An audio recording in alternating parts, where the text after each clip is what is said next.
probably seen one of these, a Lego brick.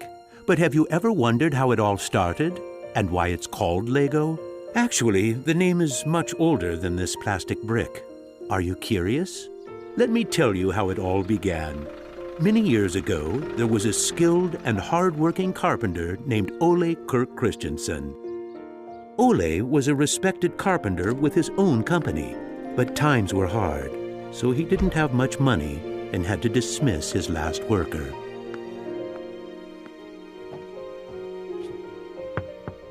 Come on in. I've closed down the workshop and packed my things. Thank you. I suppose I'd better write you a paycheck.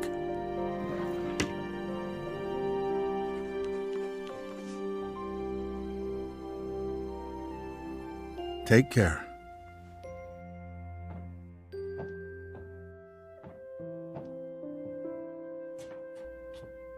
Well, that was the last one. I just didn't imagine that it would come to this. I know. It's hard to understand. But at least now it can't get much worse. But it did get worse. Shortly after, Ole lost his wife. But Ole was a special person. He wasn't the type that gave up.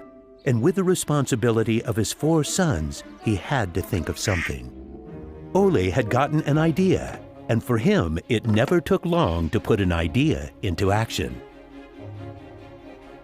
Ole's little invention made his boys so happy that he thought maybe he should start making toys. Ole decided to give it a try. Luckily, he had saved up a lot of wood from the carpentry production. He could now use it to make toys. Time passed by, and even though Ole was a skilled carpenter and had a good eye for quality and detail, sales were very slow. Luckily, one of his sons, Gottfried, started helping out his dad after school. Together, they just barely managed to keep up the production. Eventually, word began to spread that wooden toys of the finest quality were being made in the little workshop in Billund. One day, a man drove into town, a man who would change Ole's future. He was a wholesaler from Fredericia. I've heard that you're making some very nice wooden toys. Well, one does his best. The wholesaler was very impressed with all the wooden toys and placed a big order before he left.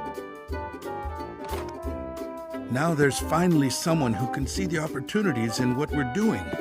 Look at this. The wholesaler wants to put a lot of our toys into his store for the holidays. It's going to be a good Christmas this year, but we'll be busy. Now there was a lot to do in the little workshop, and Ole could rehire his former workers. Ole only used the highest quality wood, which was hand-picked and very carefully prepared. They worked day and night to get the order finished, so the wholesaler could get the toys out in stores before Christmas. Is there something wrong, Dad? I'm afraid that we're in big trouble. In the middle of their work, Ole received a letter saying that the wholesaler had filed for bankruptcy and couldn't buy the toys that he had ordered. But what are you gonna do?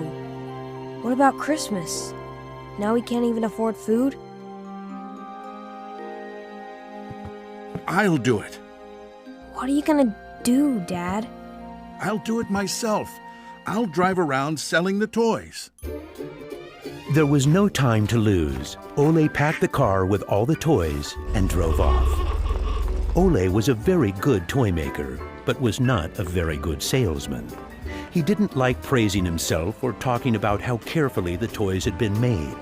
But he had to keep trying if he was going to sell anything. This is going to be a blast. Is there anything you're interested in? It looks exciting, but I don't have a lot of money right now. Maybe we could trade and call it even. Well, I would prefer money, but...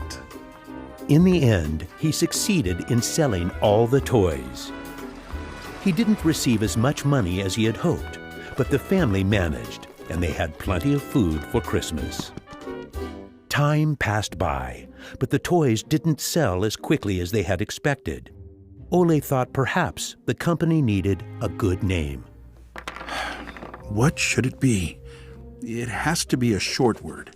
I want it to convey playing well. In Danish, playing well is called leg godt. What should it be? What should it be? Yeah, if only I could get some sort of a sign.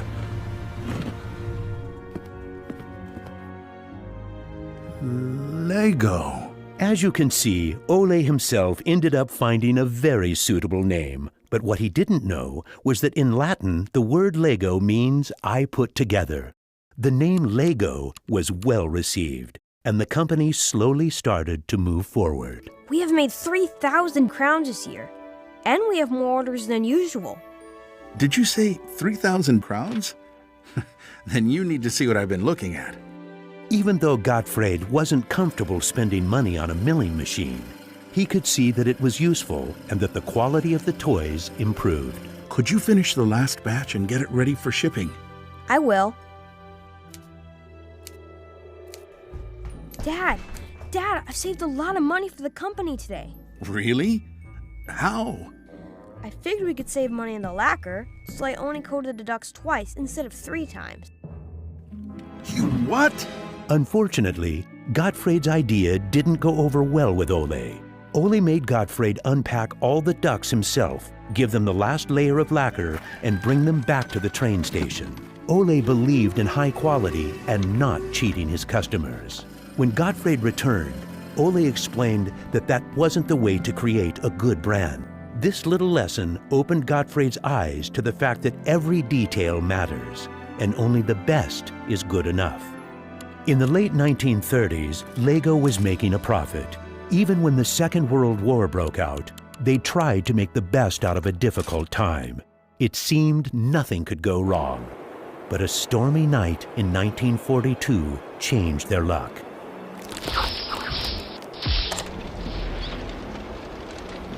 There's a fire! The workshop is on fire! But when the firemen arrived, they were unable to save the workshop. It burned to the ground, and all the drawings and models were destroyed. Ole was beginning to lose hope. All that he had worked for was gone, and he almost lost his company. But being responsible for his children and workers inspired him to rebuild Lego. A new factory was constructed. Soon the production of wooden toys started again. The little company fought its way back into the market. Gradually, the Lego factory began to run smoothly, and Ole started looking for new challenges. One day, he went to Copenhagen to look at a new machine that had just arrived in Denmark. It was a plastic molding machine, and Ole was very excited about it. Should we buy it? It sure is a good bargain, and it will give us a lot of opportunities. Well, it does sound interesting, but it is a lot of money. I'll take that as a yes.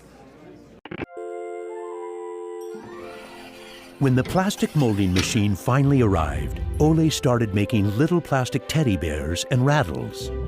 But he still had the plastic bricks that he had received at the fair. There was something about them that he couldn't stop thinking about. And even though no one else could see the potential in them, Ole decided to redesign and put them into production. But it was when Lego first launched the Gray Ferguson tractor that the plastic toys became a success.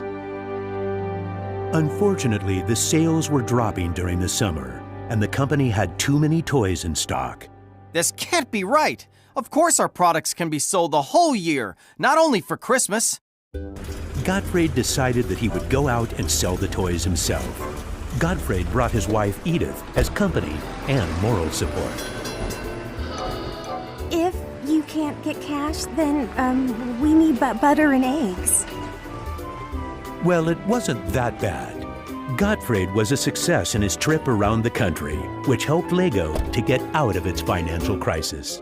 They reached home just in time for Ole's birthday party. Ole turned 60, and the whole family was gathered to celebrate with him. Well, I guess it was a long trip around the country. Hey, I got an idea. Listen. What about a picture with the 3 generations? Everyone thought that was a good idea, and we were placed on the sofa with all the presents and flowers around us. On a business trip to England, Gottfried met the head of a big shopping center on his way home. They discussed the toy industry, and the conversation would be very important to the future of Lego. Damn this industry. I just think that toys are no good nowadays. What do you mean? I think they're working very well. Oh, they work fine, sure, but there's no system in anything. System? System? There isn't any system.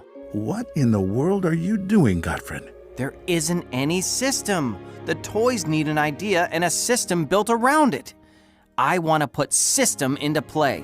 Children have only been offered ready-made solutions.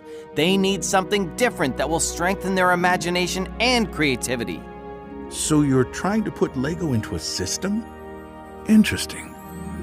That same year, Lego started producing the first Lego system of play. Children could now build houses from the Lego bricks. The town plan gave play a realistic town setting, and with this, children learned about traffic safety. My sisters and I could play with the new Lego system for hours. Some people said we were the luckiest children in the world because we grew up in a toy factory. It was a huge breakthrough, and Gottfried decided to try selling it outside of Denmark. The system of play was so popular that they managed to sell it to many countries. Look what I just built! That is really nice, Kel. Even though Lego was meant for only building houses, there was still a lot of opportunities. There was just one problem. I can't lift it up. It keeps falling apart. That made Gottfried wonder. He wanted to find a way to make the Lego bricks stick together, but that was easier said than done. Gottfried noticed that the Lego bricks got a better clutch power with tubes inside. Now it was no longer just bricks, but a whole construction system with endless possibilities. This was groundbreaking for the Lego product. With a child's imagination, Lego could be anything in the world, over and over again. The imagination is the limit. Look, Dad! Now I can build everything! Unfortunately, Ole never got to see how successful the little brick actually became. Gottfried was left on his own, and he had to go through another fire at Lego that destroyed most of the wood production. Just like his father, Gottfried knew that he had to try to get the best out of any situation and never give up. Gottfried took the hard times with his head held high. As sales grew, the company also got bigger. He had to think ahead, and he decided not to resume the production of wooden toys and to only focus on the Lego system. It turned out to be a great decision. Many new models were built, and Lego got stronger in the toy industry. Sir, which one of these do you think is the best? That one.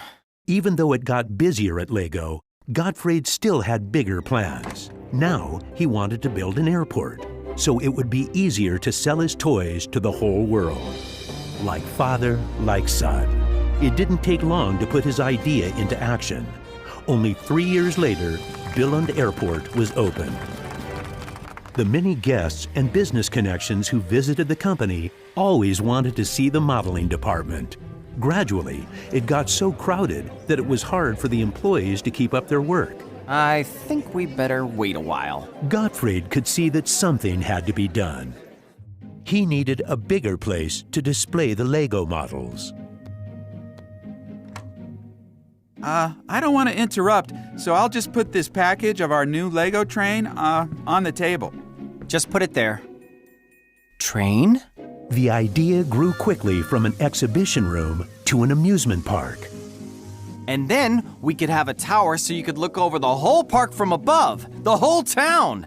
It will be a land made out of Lego. Legoland! Well, it looks interesting, but how many visitors are you actually counting on? Well, I guess, 200, 300,000? 300,000! Even though it sounded like a lot, my dad was actually pretty far off the mark. There were 600,000 guests the very first year. My family and I were there to greet the guests. we've kept up this tradition ever since.